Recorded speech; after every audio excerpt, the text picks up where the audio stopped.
ஓம் ஸ்ரீ வாராகி தாயை போற்றி போற்றி.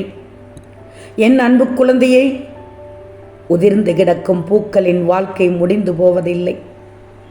அங்குதானே தொடுக்கப்படுகிறது பூமாலையாக. அதுபோல்தான் தங்கமே, உன் வாழ்க்கையும் உன் மனம் உடைக்கப்படுவதால் நீ நொறுக்கப்படுவதில்லை, அங்குதான் செதுக்கப்படுகிறாய்.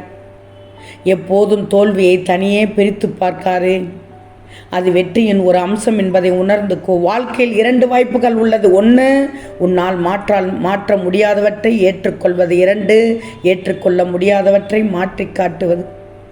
வாய்ப்புகளை பயன்படுத்தி முயற்சி செய்தால் உனக்கு வெற்றி நிச்சயமாக காத்து கொண்டிருக்கிறது. எல்லா நன்மைகளும் என் பிள்ளைக்கு கிடைக்க இந்த தாய் அருள் புரிகிறேன். கவலைகளை மறந்து இரு, நான் இருக்கிறேன் உனக்கு. ஓம் தாயே போற்றி போற்றி.